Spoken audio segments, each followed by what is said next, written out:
Vest da je Džihan kriv za kritično stanje jednog čovjeka koji je uboden, Hančar podnosi veoma loše. Metin govori da se ovdje ne može mnogo toga uraditi, sem da se mole da Džihan ne prođe sa velikom kaznom. Gulsum čuje ovaj razgovor i pita Hančar da li je istina ovo što je Metin rekao, a Hančar govori da Džihan to ne bi nikada uradio. Ona kreće za Metinom napolje, govoreći da je od prvog dana počeo da radi nešto iza njihovih leđa i otkako je počeo da govori da će pomoći Džihanu, sve gore stvari su počele da se dešavaju. Metin govori Hančar da joj sigurno smeta njegova pojava, pa čak i kada pije vodu, tako da će se iseliti odavde. Hančar govori Metinu da će ona biti ta koja će otići iz vile i ne treba joj ničija pomoć. Sinem se pridružuje i pokušava da smiri situaciju, ali ne uspeva, jer Hančar odlazi u svoju sobu i pakuje kofer. Sinem odlazi kod Hančar da je uteši i zna da je ona sve u pravu, ali ne smije da stane na njenu stranu zbog Metina koji prati svaki Sinemin korak i obuzeta je strahom. Gulsum vidi da se Hančar pakuje, te odlazi kod Derije kako bi joj prenijela šta se dešava. Derija vidi Hančar koja izlazi iz vile sa koferom i pokušava da je zaustavi, ali Hančar govori da će ona naći mesto gdje će živjeti, te da Derija nikada ne mora da se iseli iz ove kuće i da se ne brine za to. Mukader odlazi kod doktora koji je vodio Metinov postupak lečenja. Ona govori da je Metin u jako lošem psihičkom stanju, ali ne želi da se vrati u ovu ustanovu. Doktor tada daje jedne tablete koje imaju mnogo nuspojava, ali funkcionišu i smirit će Metina samo ako Mukader uspe da mu ih da. Metin odlazi kod Džihana u posjetu, govoreći mu da će teško uspjeti bilo šta da uradi sa ovim slučajem i nadaju se da će Bilal preživjeti. Džihan je ljut i govori bratu, zar misli da on to stvarno uradio? Metin govori da se smire sada i da će on rešiti celu situaciju. Džihan govori da samo traže od Metina da čuva Hančar i njegovo dete, a Metin govori da je Hančar jaka žena i da se ona može sama čuvati. Hančar ne zna gdje da ide. Ona pozove Ertugrula, ali on je u bolnici sa svojom ženom koja je u lošem stanju. Hančar ne želi da pokvari planove svom bratu i Esmi, te odlučuje da se čuje sa Džihanom. Ona pozove direktora zatvora i zamoli ga da popriča sa Džihanom. Direktor govori da će ovo učiniti zato što je Džihan dao mnogo stipendija porodicama od zatvorenika, te da ga nazove za 10 minuta. Džihan dolazi u kancelariju i uzima telefon u ruke, te se iznenadi što ga Hančar zove. Hančar ne može više da izdrži, te govori Džihanu da je Metin dao sili određen broj deonica.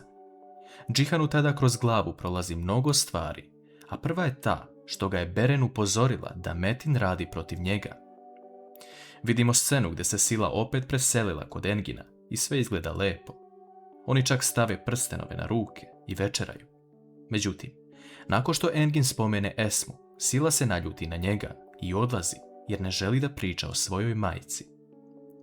Nakon završenog poziva sa Hančar, Džihan dobija izveštaj iz tužilaštva te kreće u svoju ćeliju. Svi iščekuju šta se desilo sa Bilalom, ali Džihan nakon što pročita izjavu samo okrene glavu i legne na krevet. Firat uzima izveštaj i suze mu krenu na oči, ali još uvijek niko ništa ne govori.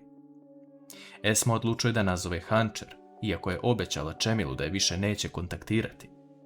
Hančar govori da ju je Hasret nazvala baš u pravom trenutku, te kreće kod nje da uzme svoju narukvicu.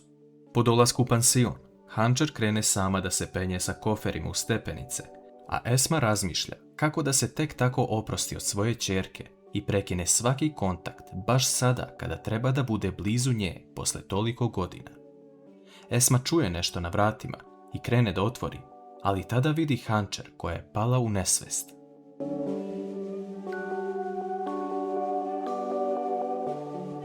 Esma odmah zove pomoć nakon što ugleda Hančar ispred sebe. Jedna žena dolazi da pomogne Esmi kako bi unele Hančar u sobu i stavile je na krevet. Esma doziva Hančar i ona brzo dolazi sebi. Nakon toga, Esma poziva taksi i njih dve odlaze kod doktorke kako bi vidjele šta se desilo. Doktorka govori da su ovakve pojave moguće u posljednjoj fazi trudnoće, ali da Hančar sada mora da miruje i da se ne stresira. Hančar i Esma kreću u pansion kako bi Hančar uzela svoj kofer. Međutim, Esma joj govori da se Hančar sigurno iselila iz kuće te da će od sada ostati kod nje koliko god je potrebno. Na kapiji vile se pojavljuju Čemil i Olga, jer su zajedno otišli na razgovor za Čemilov novi posao. To sve vidi Derija, koja odmah dođe na lice mesta i pita Olgu šta ona traži sa oženjenim čovekom. Čemil uzima Deriju za ruku, govoreći da su se oni razveli i da ne pravi više ovakve scene, te odlazi. Metin se vraća u vilu i pita Gulsum šta se desilo sa Hančer. Ona govori da se Hančer iselila iz vile, čim je Metin otišao, a on naređuje Gulsum da ništa ne govori Mukader kada se vrati, jer on želi da prenese te vesti. Sinem odlazi u Metinovu sobu i pita ga zašto je tako razgovarao sa Hančer, da je čak došlo do toga da se ona iseli. Metin se okreće i ljutito govori Sinem da se ne usudi da potraži Hančer ili uradi nešto bez njegovog znanja, inače će proći gore nego ona. U ćeliji Džihan poziva stražara kako bi mu obezbedio telefonski poziv s advokatom. Nakon što se vrati, Džihan vidi čudno ponašanje kod svog prijatelja Firata.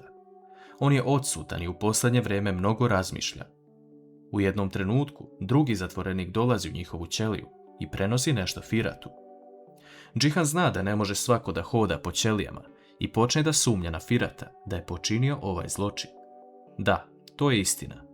Firat je iskoristio priliku da vrati dug koji duguje opasnim ljudima u zatvoru kako bi povredio Bilala i okrivio Džihana za to. Vraćamo se na situaciju u vili.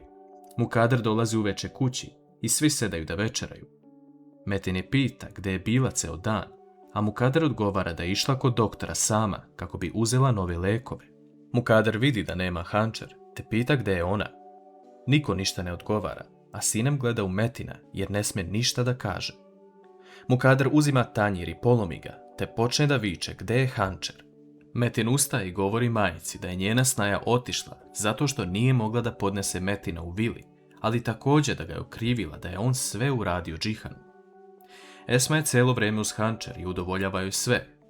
Hančer zvoni telefon, a to je Čemil koji prenosi šta se danas desilo i zašto nije mogao da posjeti svoju sestru.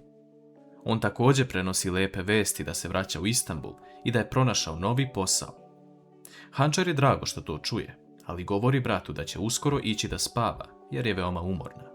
Ona još uvijek ne otkriva šta se zapravo desilo. Nešto kasnije, Mukader odlučuje da zove Hančer na telefon kako bi pronašla gde se nalazi. Hančer spava, a Esma je pored nje i čuje da Hančer zvoni telefon, te ga uzima i javlja se, govoreći halo. Da li će Esma shvatiti da je to zapravo Mukader?